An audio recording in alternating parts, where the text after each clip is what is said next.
Assalamualaikum warahmatullahi wabarakatuh. Waalaikumsalam warahmatullahi wabarakatuh. Bismillahirrahmanirrahim. Alhamdulillahi rabbil alamin. Wassalatu wassalamu ala ashrafil anbiya'i wal mursalin, sayyidina wa maulana Muhammadin wa ala alihi wa ashabihil mujahidin at-tahirin, amma ba'du. Saudara-saudara kaum muslimin rahimakumullah, agama mengajarkan bahwa di dalam melaksanakan segala macam pekerjaan hendaklah dilaksanakan dengan penuh hati-hati dan perhitungan. Dikatakan dalam pepatah, fit ta'annis salamah wa fil ajalatin nadamah. Di dalam keberhati-hatian itu ada keselamatan, dan di dalam sikap tergesa-gesa, di dalam sikap terburu-buru biasanya mengandung penyesalan. Tetapi ada 5 perkara yang malah memang harus dikerjakan secara buru-buru. Apa yang 5 perkara itu? Pertama, mengubur jenazah. Tidak baik kalau jenazah itu disemayamkan sampai 2-3 hari di rumah. Dan yang lebih baik mengubur jenazah itu adalah di tempat di mana dia meninggal. Contohnya adalah baginda Nabi. Beliau kelahiran Mekah. Beliau wafat di Madinah, maka di Madinah itulah beliau dimakamkan dan bukan di kota Mekah. Karena prinsipnya agama menginginkan kemudahan dan tidak menginginkan kesukaran. Hal kedua yang harus dikerjakan dengan segera ialah mengawinkan anak perempuan.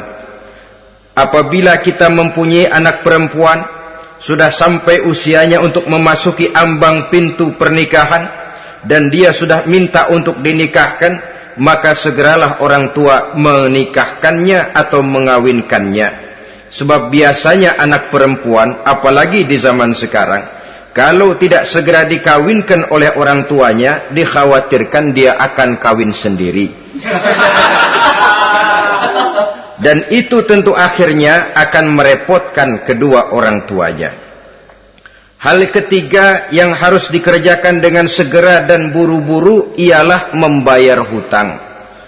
Apabila kita sudah berhutang kepada seseorang dan sudah ada uang untuk membayarnya, bersegeralah untuk membayar. Sebab kalau ditunda besok, lusa, atau hari minggu depan, dikhawatirkan uangnya akan terpakai untuk kepentingan-kepentingan yang lain, dan hutang akan tetap tinggal hutang, tidak pernah terbayar adanya.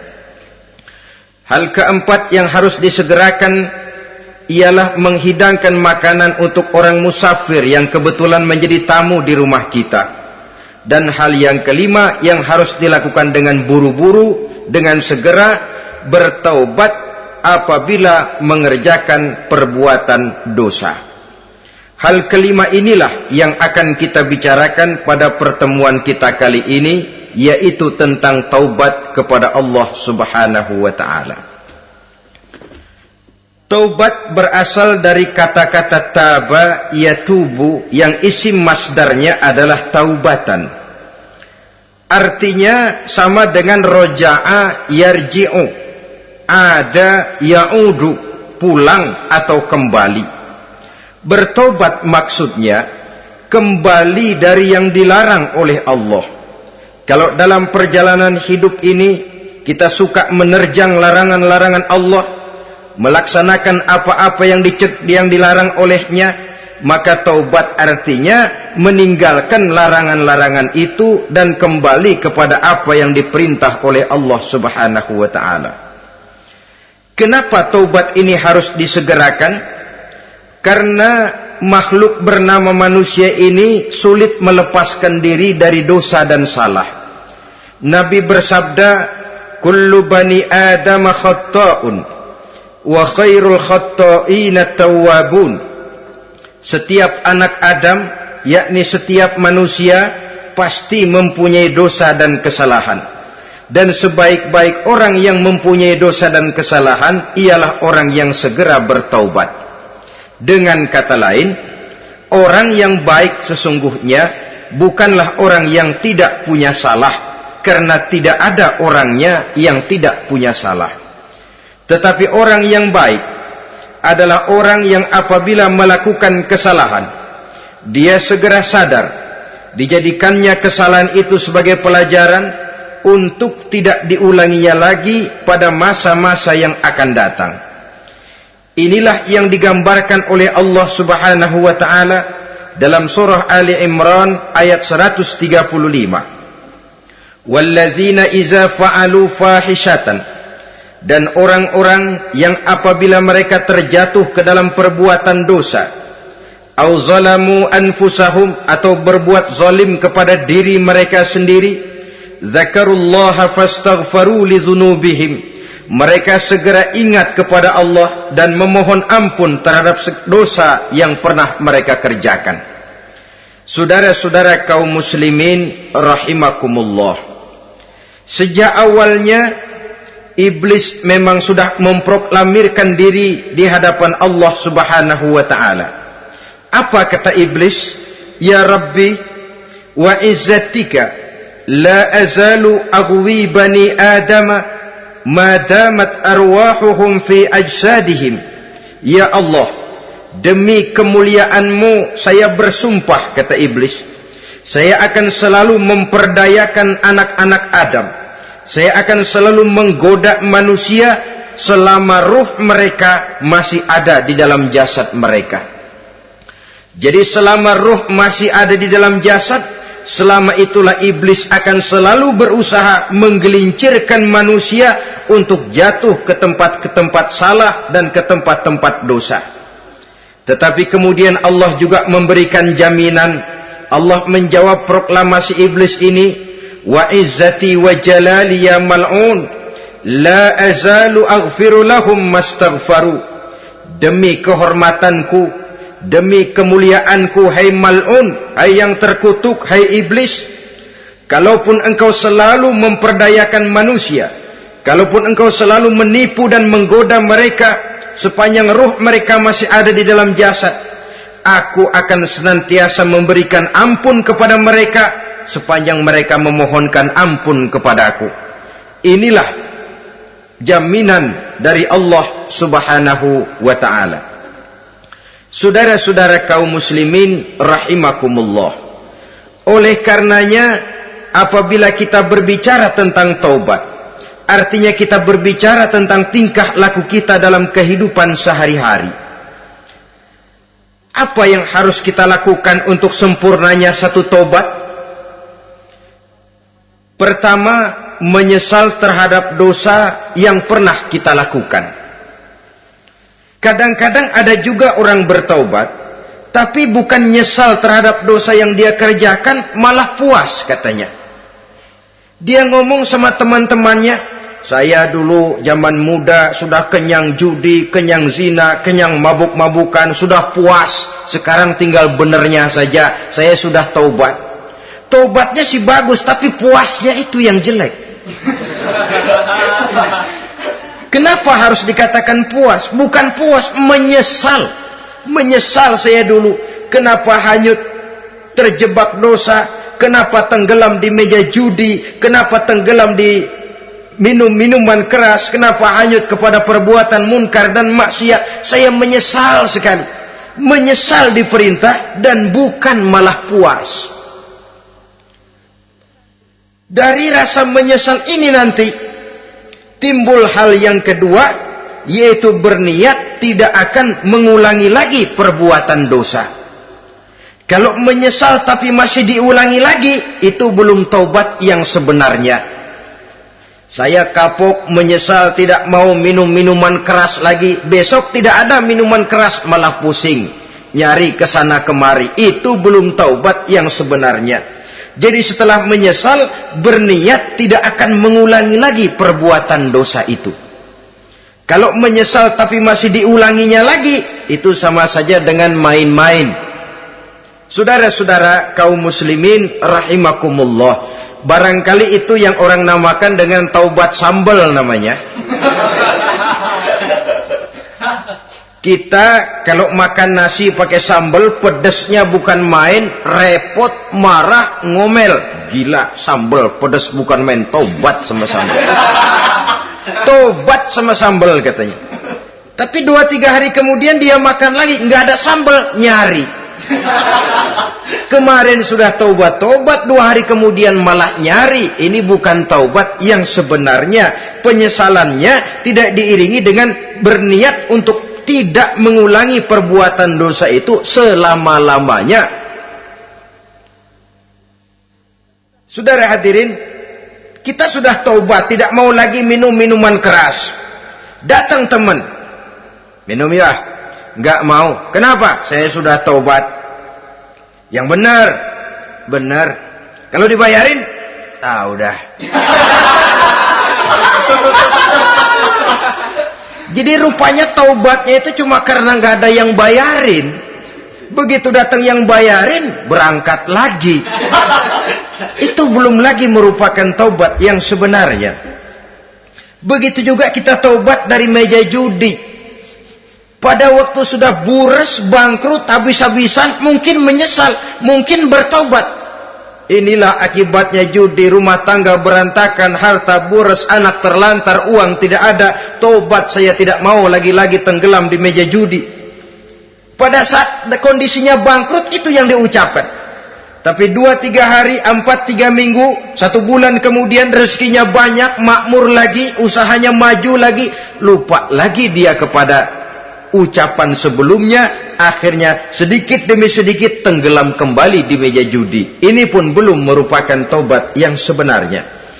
Jadi untuk sempurnanya taubat, yang pertama menyesal terhadap dosa yang telah dilakukan, yang kedua berjanji tidak akan mengulangi lagi, kemudian yang ketiga meninggalkan perbuatan jahat itu untuk selama-lamanya. Dengan kata lain, kalau memang taubat tidak mau minum lagi, talak 3 itu minuman keras. Kalau memang niat tidak akan berjudi lagi, talak 3 itu segala macam bentuk perjudian, meninggalkan perbuatan jahat. Yang keempat, menunaikan semua fardu dan kewajiban. Sebab barangkali pada saat kita tenggelam dalam dosa, perintah-perintah Allah, jangankan yang sunnah, yang wajib saja sering kita lalaikan. Maka apabila diri telah berniat melaksanakan taubat, maka tunaikan semua kewajiban yang disyariatkan oleh agama kepada kita. Yang kelima, meminta halal kepada para lawannya dengan termasuk mengembalikan hak milik orang lain. Ini kalau menyangkut hukukul adamiyin atau hak-hak manusia. Jadi kalau kita berdosa kepada sesama manusia, Allah belum akan menerima taubat kita kalau kita belum minta maaf kepada yang bersangkutan. Adapun kalau kita sudah minta maaf tapi yang bersangkutan tidak mau memberikan maaf, itu urusan dia kepada Allah. Urusan kita adalah meminta maaf kepada yang bersangkutan. Hal yang keenam, mendidik atau melatih diri untuk bertaat kepada Allah. Sebagaimana kita dulunya telah melatih diri, memperturutkan diri untuk berbuat durhaka. Lalu memperbaiki yang dimakan dan yang diminum. Itu juga merupakan ciri dari orang-orang yang melaksanakan taubat kepada Allah Subhanahu wa ta'ala. Kemudian apalagi memperbanyak istighfar di dalam kehidupan. Disabdakan oleh Nabi, inna likulli da'in dawa'un wa dawa'u zunubi al-istighfar. Sesungguhnya segala macam penyakit tentu ada obatnya, dan obat dari segala macam dosa adalah istighfar. Saudara-saudara kaum muslimin rahimakumullah. Jadi kalau yang terdahulu merupakan perbuatan-perbuatan konkret, maka yang terakhir ini taubat dalam bentuk ucapan berupa memperbanyak istighfar, memohonkan ampun kepada Allah Subhanahu wa ta'ala. Mari kita lihat dalam teladan hidup kita, manusia yang hatinya paling bersih, tidak lain adalah Rasulullah sallallahu alaihi wasallam. Beliau sudah mendapat jaminan ampun dari seluruh dosa. Liyaghfir lakallahu ma taqaddama min zambika wa ma ta'akhkhar, kata Allah. Muhammad, dosamu yang dahulu, dosamu yang sekarang, dosamu yang akan datang jikalau memang ada, seluruhnya sudah mendapat jaminan ampun dari Allah. Tetapi coba lihat dari sejarah perjalanan hidup yang mulia ini. Sungguh pun beliau sudah nyata-nyata mendapat jaminan ampun dari Allah. Beliau mengatakan, ayyuhan nas, tubu ilallah, fa inni atubu fil yaumi mi'ata marrah. Wahai manusia, bertaubatlah kepada Allah, maka sesungguhnya saya, kata beliau, dalam satu hari bertaubat 100 kali kepada Allah. Dalam riwayat yang lain, sab'ina marrah, 70 kali beliau mengucapkan istighfar minimalnya dalam sehari semalam. Orang yang sudah nyata-nyata mendapat jaminan ampun dari Allah ini, satu hari satu malam istighfarnya minimal 70 kali. Apatah lagi kita yang nyata-nyata belum mendapat jaminan ampun dari Allah. Di dalam satu hadis diriwayatkan bahwa iblis laknatullah alaih pernah berkata, ahlaktun nasa bizzunubi wal ma'asi. Aku rusak dan aku hancurkan kehidupan manusia dengan dosa dan dengan segala macam perbuatan maksiat. Iblis menghancurkan manusia dengan menanamkan kegemaran berbuat dosa dan menanamkan kesukaan untuk bergelimang dalam dunia maksiat. Tetapi kemudian iblis mengakui, wa ahlakuni bila ilaha illallah wal istighfar. Tetapi kemudian terbalik, manusia menghancurkan aku dengan kalimat la ilaha illallah dan dengan istighfar, yakni mengucapkan astaghfirullahal azim. Inilah senjata pemungkas menghadapi upaya iblis untuk menghancurkan manusia. Kalau iblis menghancurkan manusia dengan perbuatan dosa, dengan menenggelamkan manusia ke dalam perbuatan-perbuatan maksiat, hendaknya kita sadar. Pada saat kita terdorong untuk melakukan perbuatan dosa, kita lalu sadar, inilah perangkap iblis untuk membinasakan saya. Pada saat kita terjebak ke dalam perbuatan maksiat dan munkarat, ingatlah baik-baik, inilah perangkap iblis untuk merusak dan membinasakan saya. Maka hancurkan perangkap iblis, hancurkan tipu daya dan usaha iblis itu dengan apa? Dengan kalimat la ilaha illallah dan dengan memperbanyak istighfar. Falamma ra'aitu dzalik, ketika aku lihat hal itu, kata iblis, mereka hancurkan kita dengan dosa dan maksiat, dan kita hancurkan mereka dengan la ilaha illallah dan istighfar. Diamkah iblis? Puaskah iblis? Ternyata tidak. Apabila aku lihat usaha manusia itu, ahlaktuhum bil huda, ahlaktuhum bil hawa, wahum yahsabuna annahum muhtadun. Apabila mereka hancurkan aku dengan la ilaha illallah dan istighfar, maka aku kembali menghancurkan mereka dengan mempergunakan hawa nafsu, sehingga mereka menyangka bahwa mereka adalah orang-orang yang mendapat petunjuk. Ditanamkan dalam diri kita perasaan bahwa kitalah orang yang paling benar. Itu pun tipu daya iblis. Maka orang pintar itu baik, tapi merasa pintar itu jelek. Orang benar itu bagus, tapi merasa benar itu tidak baik. Karena biasanya orang kalau sudah merasa benar, lalu cenderung untuk menganggap orang lain tidak benar. Kalau sudah begitu, dia akan mengklaim diri, sayalah orang yang paling benar, yang lain tidak benar semuanya. Itu termasuk perangkap iblis juga. Setelah kita gempur mereka dengan kalimat tahlil dan dengan kalimat istighfar. Saudara-saudara kaum muslimin rahimakumullah, Allah Maha Pengasih dan Maha Penyayang.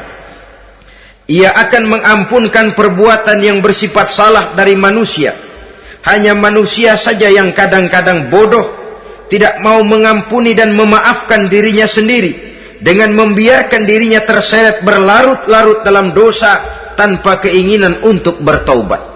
Sepanjang nafas belum sampai di tenggorokan, sepanjang matahari masih terbit di sebelah timur dan terbenam di sebelah barat, sepanjang itu Allah masih akan menerima taubat seorang hamba. Innallaha yaqbalu taubatal abdi ma lam yugharghir. Allah akan senantiasa menerima taubat seorang hamba sebelum nafasnya sampai di tenggorokan. Apabila nafas sudah sampai di tenggorokan, maka taubat sudah terlambat adanya. Lalu yang konkret di dalam kehidupan ini, apa ciri-ciri dari orang yang melaksanakan taubat itu? Seorang ahli hikmah berkata, pertama, orang yang taubat itu kelihatan bahwa dalam kehidupan ini dia mampu menjaga lidahnya dari ucapan yang berlebih-lebihan, dari ucapan yang tidak ada manfaatnya, dari ucapan yang mengandung dosa, namimah, mengadu domba, dan ucapan-ucapan yang merugikan orang lain. Orang yang taubat kelihatan dari lidahnya. Ini yang konkret. Yang kedua, orang yang taubat itu cirinya tidak ada lagi rasa dengki di hatinya, tidak ada keinginan untuk membenci dan memusuhi orang lain.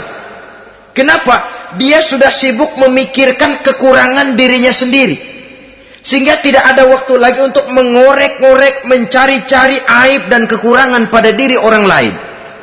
Ini makna ucapan Nabi, tuba liman syaghalahu aibuhu an uyubin nas. Beruntunglah orang yang kekurangan pada dirinya menyebabkan dia cukup sibuk sehingga tidak sempat mencari-cari dan mengorek-ngorek aib dan kekurangan orang lain. Berbeda dengan orang yang masih jauh dari sikap taubat, selalu berusaha mencari dan mengorek-ngorek kekurangan orang lain, sementara aib dan kekurangan dirinya diumpetin. Ini namanya ilmu kancil. Orang lain disorotin, dia ngaling, ngumpet. Kerjaannya apa? Monten orang lain saja. Dia sendiri tidak mau diponten dan tidak mau memonten dirinya. Akibatnya apa? Sikap introspeksi tidak ada. Sikap mawas diri hilang. Sikap melihat, bercermin terhadap pribadinya sendiri hilang. Yang ada cuma menilai orang lain saja. Jadi adapun orang yang sudah bertaubat ini, di hatinya tidak ada dengki. Melihat orang lain mendapat nikmat, alhamdulillah, dia ikut bersyukur. Lain dengan orang yang jauh dari taubat. Tetangganya dapat nikmat, dia meriang.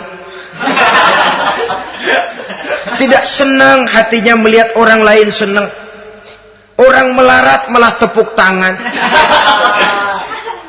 Saudara hadirin yang saya muliakan, orang yang semacam ini pada hakikatnya selalu disiksa oleh perasaannya sendiri. Kalau tetangganya yang kaya, ditanya kemana dukunnya. Tapi kalau tetangganya jatuh melarat, dia tepuk tangan, gembira bukan main. Lain dengan orang yang sudah bertobat, hasud itu hilang dari dirinya. So hasud inilah yang akan memakan kebaikan yang kita kerjakan. Kata Nabi, hasud itu bisa memakan kebajikan seperti api memakan kayu bakar. Allahu Akbar. Puasa kita, zakat kita, sholat kita, habis kropos dimakan oleh sifat hasud.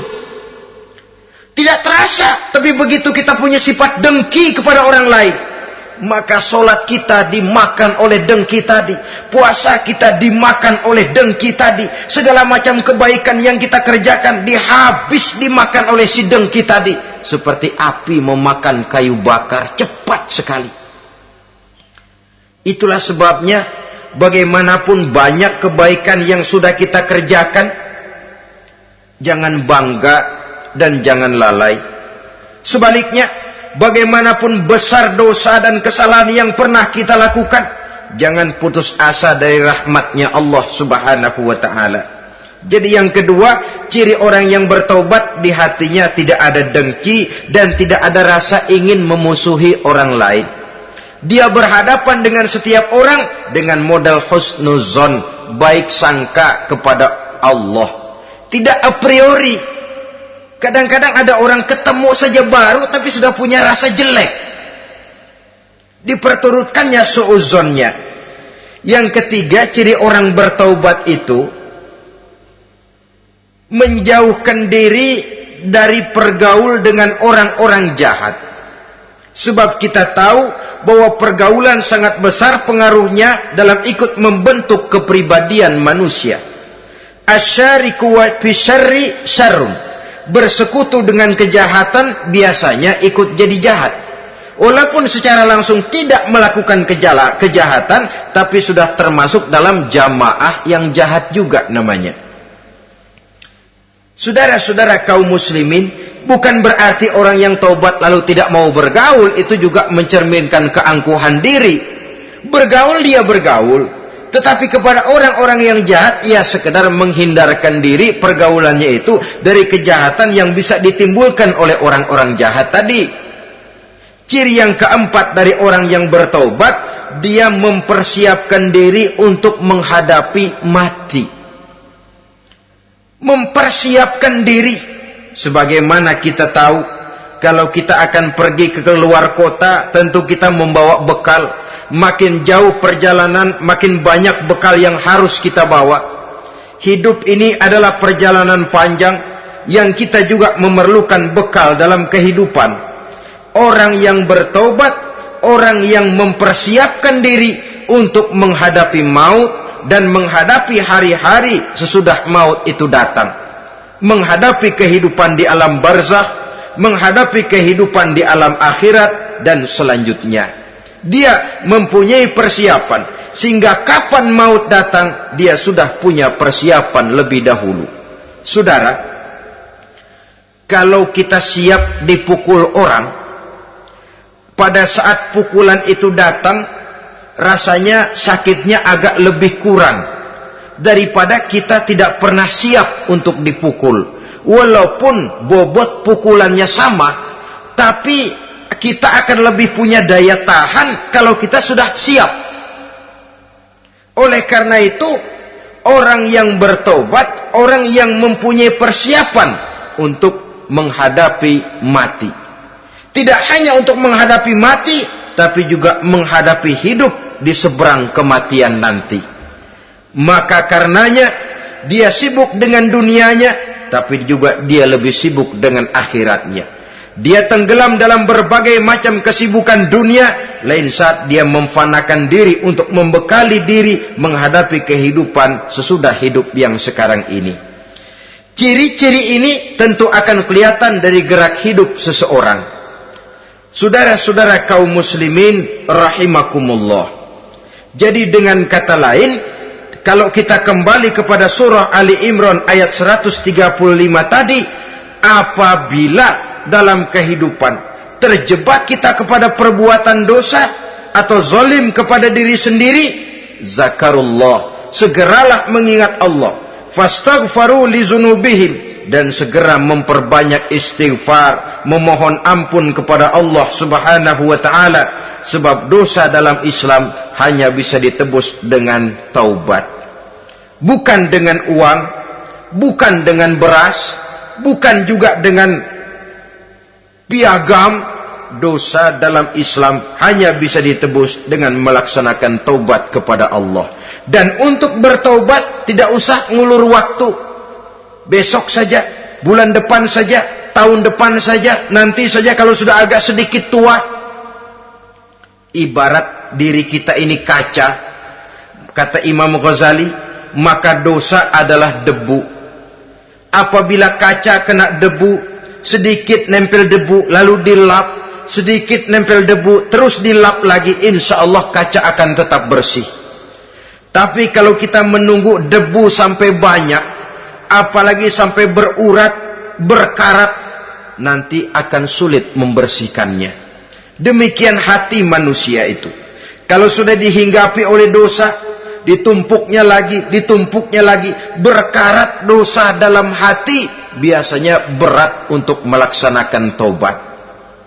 untuk lebih meningkatkan pengertian kita tentang ciri dari orang-orang yang bertaubat, mari kita ikuti sebuah dialog yang pernah terjadi antara Rasul dengan para sahabat.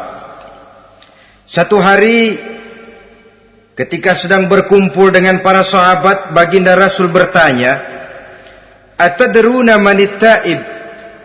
Saudara-saudara, tahu enggak saudara-saudara, siapa sebenarnya orang-orang yang bertaubat itu? Macam-macamlah jawaban para sahabat, tapi yang jelas akhirnya mereka berkata, Allahu wa rasuluhu a'lam. Allah dan Rasulnya yang lebih tahu siapa sebenarnya orang yang bertaubat itu. Atas jawaban ini, baginda Rasul lalu menegaskan, pertama, man taba wa lam yata'allamil ilma falaysa bitaibin. Siapa orang yang mengaku bertaubat kepada Allah, lalu dia tidak mau mencari ilmu, tidak mau belajar, falaysa bitaibin, maka dia belum termasuk orang yang bertaubat. Jadi di sini jelas bahwa bukan hanya dari dosa kita bertaubat, juga bertaubat dari kebodohan. Dalam arti tidak membiarkan diri kita bodoh terus menerus. Dengan bahasa anak sekarang, bodoh tapi betah.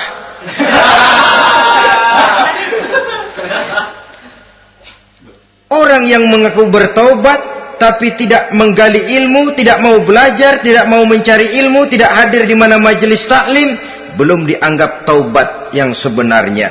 Jadi grafik orang yang taubat itu kelihatan dari kesungguhannya mencari ilmu, menghadiri majelis taklim, menghadiri kuliah-kuliah, ceramah-ceramah dan diskusi-diskusi keagamaan. Rakus dia dengan ilmu pengetahuan agama, sehingga dengan ilmunya taubatnya semakin mantap. Ini ciri yang pertama. Lalu beliau bersabda lagi, wa man taba walam yazdad fil ibadati falaysa bitaibin. Barang siapa yang mengaku bertaubat tapi ibadahnya tidak tambah-tambah, maka dia belum termasuk orang yang taubat. Orang yang bertaubat ada grafik peningkatan ibadahnya. Jadi kalau mulutnya taubat, minta ampun, tapi ibadahnya gitu-gitu aja, belum merupakan taubat yang sebenarnya. Jadi pada saat dia melaksanakan taubat, memproklamirkan diri untuk kembali ke jalan Allah, nilai ibadahnya meningkat. Kalau sholatnya tadinya cuma sekedar yang wajib-wajib saja, setelah dia taubat bertambah melaksanakan yang sunnah, rawatibnya, qobliyah, ba'diyahnya, atau kemudian nawafilnya berupa tahajud, hajat, duha, istikharah, dan solat-solat sunnah lainnya. Jadi kelihatan dari peningkatan ibadahnya. Ini ciri yang kedua. Yang ketiga kata Nabi lagi, wa man taba wa lam yardal khusama falaysa bitaibin. Barang siapa yang mengaku bertaubat kepada Allah tapi dia tidak bisa meridhoi musuh-musuhnya, maka belum lagi dia dianggap orang yang bertaubat. Meridhoi, memaafkan musuh. Saudara, memberi maaf itu lebih sulit daripada minta maaf. Tapi memberi maaf lebih mulia daripada minta maaf. Minta maaf gampang, memberi maaf yang sulit. Karena itu orang yang memberi maaf menunjukkan jiwa yang lebih luhur daripada orang yang minta maaf. Sebab apa? Posisi orang yang memberi maaf kan posisi orang yang menang. Biasanya dalam posisi menang orang gampang congkak dan sombong. Orang datang minta maaf kepada kita, lalu timbul keseganan. Iya, minta maaf sih gampang. Memberi maaf itu yang sulit, tapi itu yang sangat dianjurkan, dan itu merupakan ciri dari orang-orang yang bertaubat. Lalu apalagi? Wa man taba wa lam yughayyir libasahu wa zinatahu falaysa bitaibin. Barang siapa yang mengaku bertaubat tetapi pakaian dan perhiasannya tidak berubah, maka dia belum lagi dianggap bertaubat. Orang bilang pakaian memang kulit, yang penting isi. Tetapi bagaimanapun kulit mencerminkan isi. Dari pakaian kita bisa mengkaji kepribadian seseorang. Saya berpendapat bahwa pakaian penting, kulit juga penting. Kulit penting, isi penting. Kulit tanpa isi tidak ada artinya. Isi tanpa kulit juga meragukan orang. Wah, yang penting kan isinya, kulitnya gimana saja. Saya mau tanya, saudara dapat duren di jalanan, isi aja nggak ada kulitnya. Kira-kira dimakan nggak duren itu? Paling kurang akan menimbulkan keraguan. Jangan-jangan sudah dicampur racun ini. Jadi dengan demikian orang yang bertaubat ini kelihatan dari cara berpakaian, cara berhias diri, tidak over. Dia kembali kepada fungsi berpakaian. Dalam Islam kan sesungguhnya fungsi pakaian itu yang paling utama. Pertama, nutup aurat. Itu ukurannya. Yang kedua, pantas. Yang ketiga, baru soal mode. Di zaman kita sekarang terbalik. Mode nomor 1, pantas belakangan, nutup aurat apa tidak nomor 16.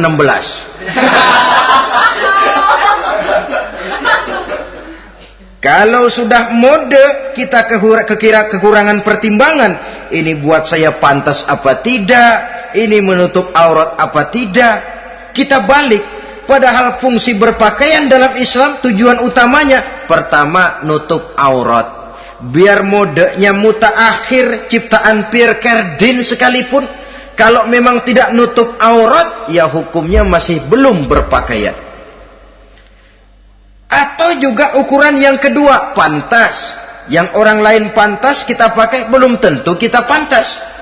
Kita kadang-kadang kehilangan pertimbangan. Lihat iklan bintang film memakai pakaian yang begini bagus, lalu kita pakai saja. Ya tentu namanya bintang film. Kadang-kadang pakaian untuk show dipakai buat kondangan. Akhirnya habis sekampung orang nonton dia. Ya nggak pantas toh, nggak wajar. Saudara hadirin yang saya muliakan, orang yang bertobat kelihatan dari pakaian dan perhiasannya. Kalau sudah memakai perhiasan, ya sekedarnya saja. Tidak lalu dengan niat supaya orang tonton, supaya orang lihat, supaya orang tahu dia kaya, supaya timbul decak kagum. Asal dia lihat orang lalu wah.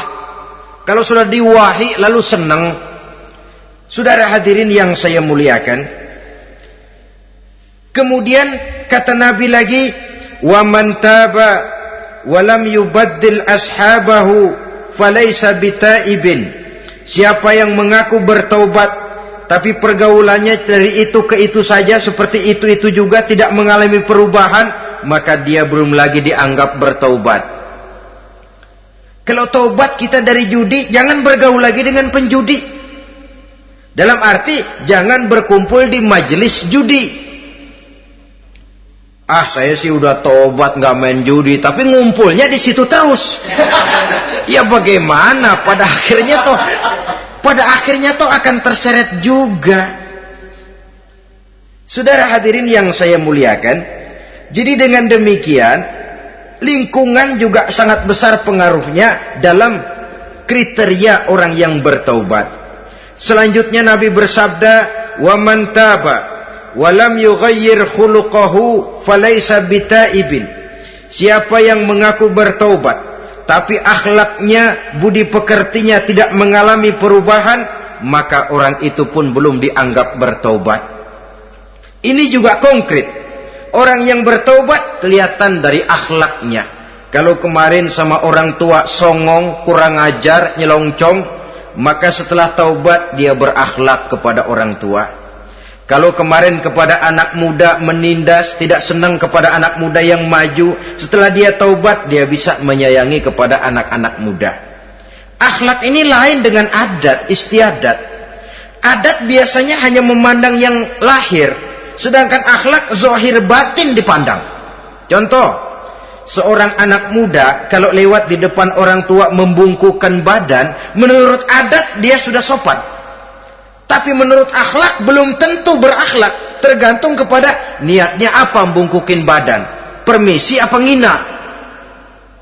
Kan mungkin saja orang membungkukan badan lewat di depan aki-aki karena menghina, sebab aki-aki itu badannya udah bungkuk. Jadi gerakan zohir yang baik, yang diiringi dengan niat yang baik, itulah cerminan daripada akhlak. Kalau adat terlepas dari soal niat. Asal zohirnya sudah oke, menurut adat, oke dia beradat. Niatnya apa? Adat tidak pernah menilai. Maka orang yang bertaubat pun kelihatan dari akhlaknya. Dan akhlak itu adalah keseluruhan tingkah hidup manusia. Cara berjalan ada akhlak, cara makan ada akhlak, cara duduk ada akhlak, cara tidur ada akhlak. Sehingga pantas ketika Siti Aisyah ditanya, Aisyah, Rasulullah itu akhlaknya apa sih? Beliau menjawab, karena Rasulullah khuluquhul Quran. Rasulullah itu akhlaknya Quran. Sehingga di kalangan ilmuwan lalu ada ungkapan bahwa Nabi Muhammad adalah Quran berjalan. Maksudnya seluruh konsepsi Quran sudah diterjemahkan dalam kehidupan Nabi. Maka tidak heran kalau Islam mengatur kehidupan manusia sejak yang sekecil-kecilnya sampai yang sebesar-besarnya. Cara berpakaian ada akhlaknya, kan begitu toh dalam Islam. Saudara diri di depan kaca, ngaca, ada akhlaknya, ada bacaannya. Allahumma kama hassanta khalqi fahassin khuluqi. Sampai saudara masuk ke dalam WC sekalipun ada akhlaknya. Karena akhlak adalah keseluruhan gerak hidup manusia. Orang yang bertobat kelihatan dari perubahan akhlaknya. Kemudian beliau bersabda, "Wa man taba wa lam yatwi firashahu wa bisatahu falaysa bitaibin." Siapa orang yang mengaku bertaubat tetapi dia tidak menggulung tempat tidur dan spraynya, maka dia belum dianggap bertaubat. Ini bahasa kinayah. Menggulung spray, melipat tempat tidur artinya lebih banyak ibadahnya daripada tidurnya. Kalau ngaku taubat tapi sehari 24 jam, 22 jam tidur, cuma 2 jam ibadah, ya belum mencapai kriteria itu. Dengan kata lain, orang apabila sudah memproklamirkan diri untuk taubat, menyingsingkan lengan baju, melipat spray, menggulung tempat tidur. Bukan berarti dia tidak tidur-tidur, tetapi bersiap diri untuk melaksanakan ibadah yang pada saat dia terjebak dalam dosa, sudah banyak ibadah yang ditinggalkannya. Saudara-saudara kaum muslimin rahimakumullah.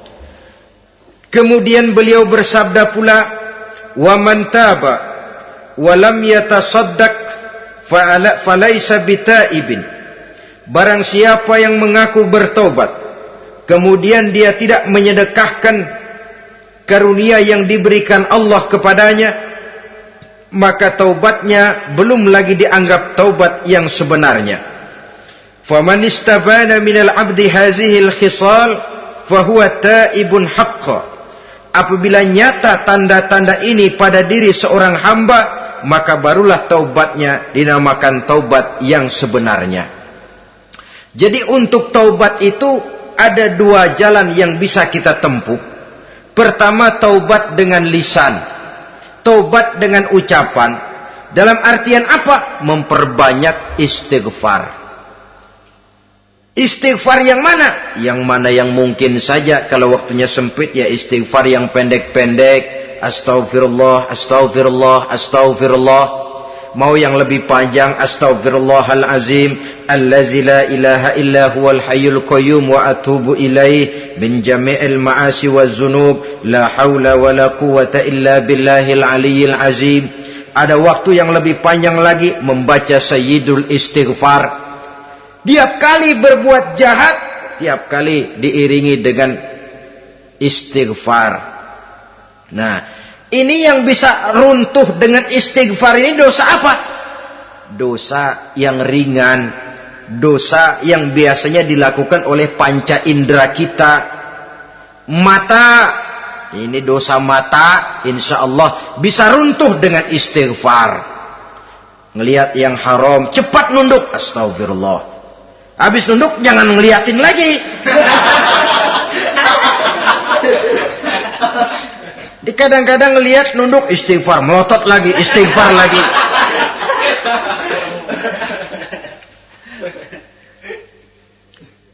Saudara hadirin yang saya muliakan, kata Imam Ali, nazratul ula laka wasaniyatu alaika. Ini dalam menjaga mata. Pandangan pertama rezekimu kelihatan, namanya kelihatan kan rezeki. Pandangan pertama rezekimu, ulangannya dosamu. Ulangannya ini yang bisa membawa dosa. Dosa karena lidah mengucapkan kata-kata yang menyakitkan orang. Dengan istighfar insya Allah runtuh. Adapun dosa-dosa besar lainnya tentu harus dengan perbuatan. Tidak cukup dengan sekedar istighfar saja. Perbuatannya apa? Itulah seperti yang sudah saya sampaikan pada ciri-ciri orang yang bertaubat tadi. Oleh karenanya, beruntunglah kita masih diberikan umur oleh Allah. Sehingga segala dosa dan kesalahan yang kita lakukan, kita masih punya kesempatan untuk mengadakan pemutihan, bertaubat kepada Allah. Nah, apa kemudahan yang diberikan Allah kepada orang yang melazimkan istighfar di dalam hidupnya? Pertama, kata Nabi, man lazimal istighfar, siapa orang yang melazimkan, membiasakan diri istighfar, diberikan keistimewaan oleh Allah. Pertama, ja'alallahu lahu min kulli dhiqin makhraja. Allah akan memberikan jalan keluar untuknya dari segala macam kesulitan. Hidup ini kan problem. Makin tinggi status sosial, makin banyak urusan. Urusan akan selesai apabila hidup di dunia selesai. Kita menyangka orang lain lebih enak dari kita. Padahal tiap orang punya urusan. Yang namanya enak barangkali persis seperti pelangi biang lala itu. Tidak pernah di atas kepala kita, di atas kepala orang lain saja. Begitu kita memandang keenakan dalam hidup ini. Petani bilang pedagang enak, pedagang bilang petani enak. Tapi begitulah keenakan itu. Orang yang melazimkan istighfar, dia akan diberikan jalan keluar dari segala macam kesulitan.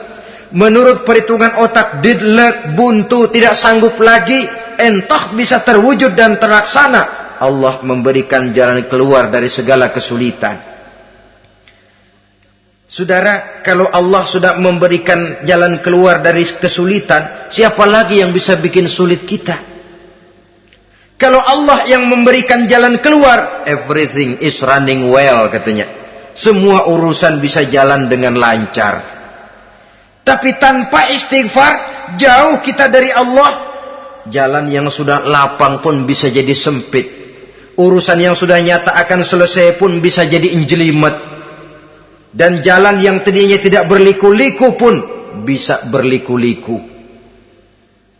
Ini faktor yang di luar perhitungan matematis.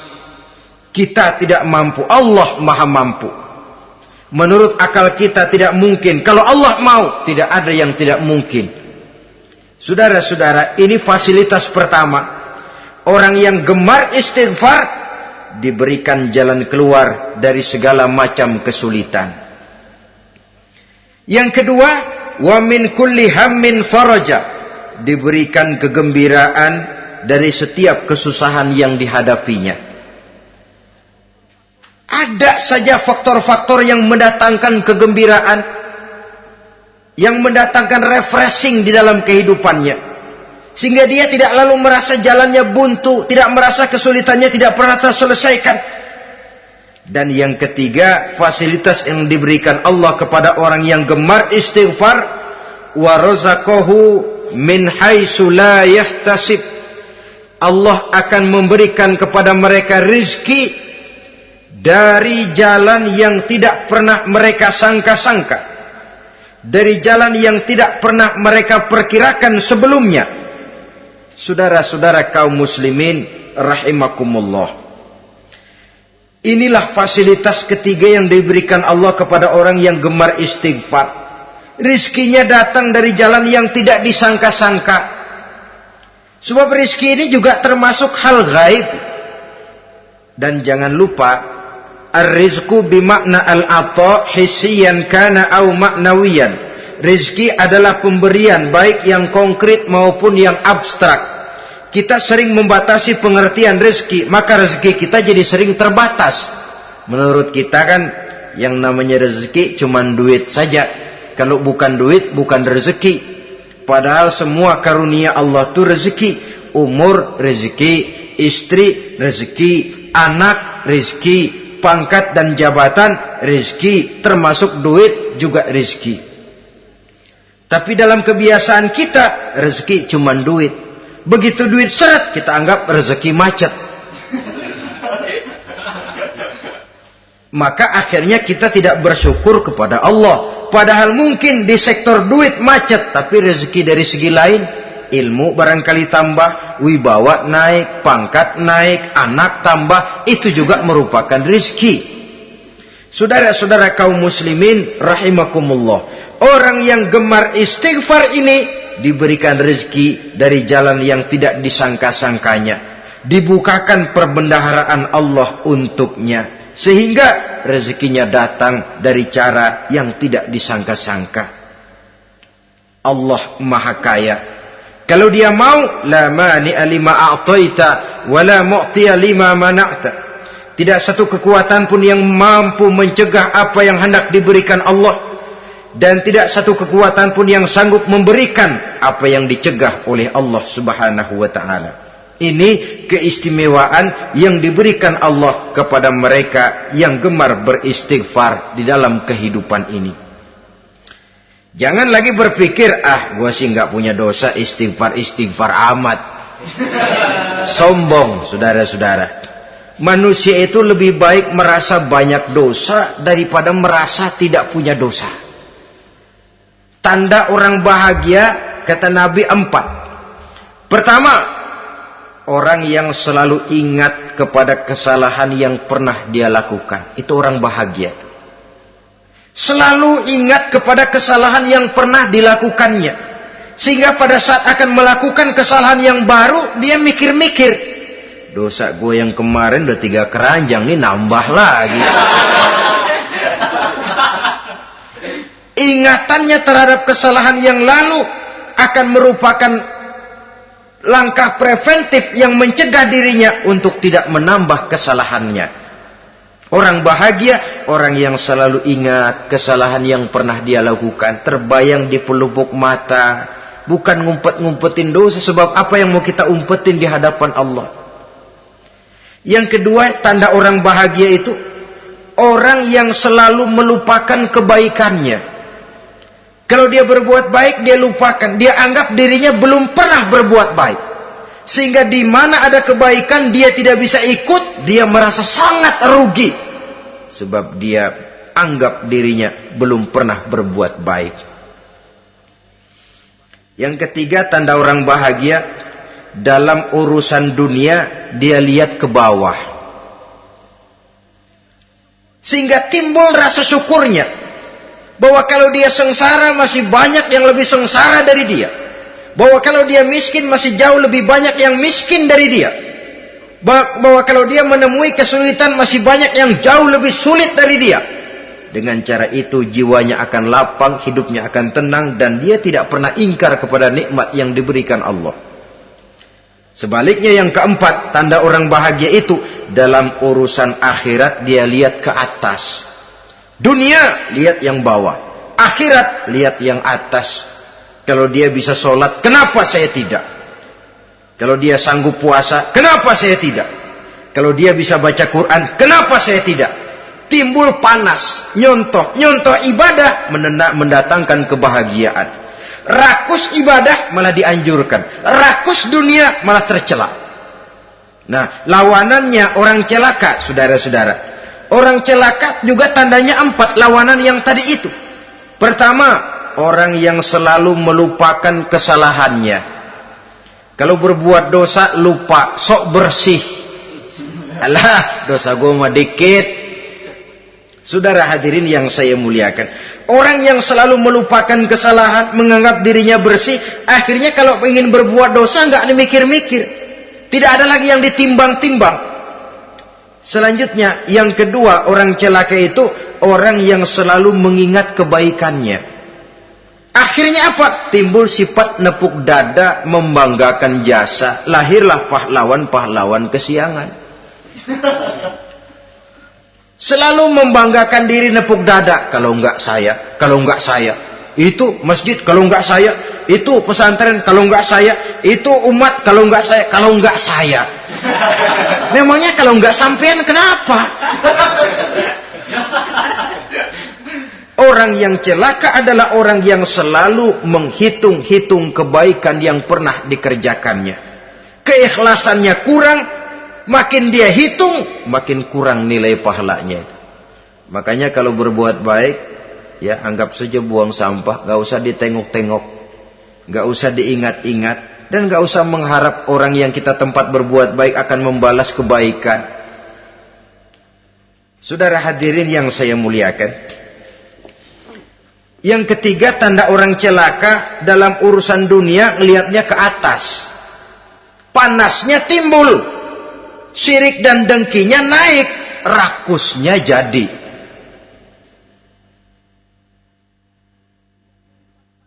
Timbul sifat panasnya itu, tidak mau ngerti. Kalau tetangga saya bisa beli kulkas, kenapa saya tidak? Kalau tetangga saya bisa beli motor, kenapa saya tidak?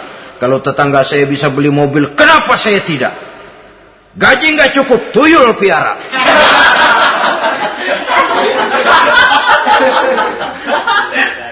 Orang itu kalau sudah didorong oleh rakus kan bisa jadi menghalalkan segala macam cara untuk mencapai tujuan. Dibakar oleh sifat tamak dan rakus bin serakah.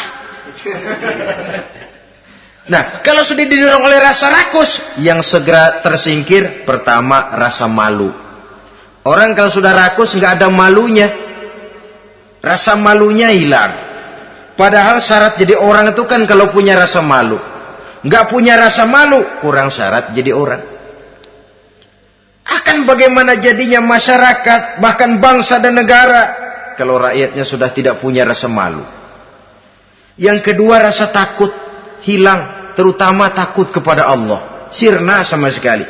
Sudah tujuan menghalalkan cara. Yang keempat, tanda orang celaka dalam urusan akhirat, lihatnya malah ke bawah. Kenapa kamu enggak sholat? Itu bapak anu yang tuaan, enggak, saya enggak lagi. Kenapa ngelihatnya mesti kepada yang begitu? Sehingga lalu tidak ada gairah untuk mencontoh. Saudara-saudara kaum muslimin rahimakumullah, walaupun serba singkat oleh karena terbatasnya ruang pembicaraan ini, mudah-mudahan bisa memberikan gambaran sepintas tentang ciri-ciri orang yang bertaubat, dengan harapan marilah kita menjadi orang yang bertaubat sebenarnya, dengan ciri menyesal terhadap dosa yang pernah kita lakukan, meninggalkan perbuatan jahat, dan berjanji tidak akan mengulangi lagi perbuatan jahat itu. Kalau dia menyangkut hak-hak manusia, maka hak itu harus kita kembalikan, dan kepada yang bersangkutan kita harus meminta maaf. Apabila ditambah dengan kegiatan lisan, memperbanyak istighfar dalam kesempatan yang mungkin di sepanjang perjalanan hidup ini. Ini sajalah yang kita bicarakan pada pertemuan kali ini. Terima kasih atas segala perhatian. Mohon maaf atas segala kekurangan. Usikum wa nafsi bitaqwallah. Wassalamualaikum warahmatullahi wabarakatuh. Waalaikumsalam warahmatullahi wabarakatuh.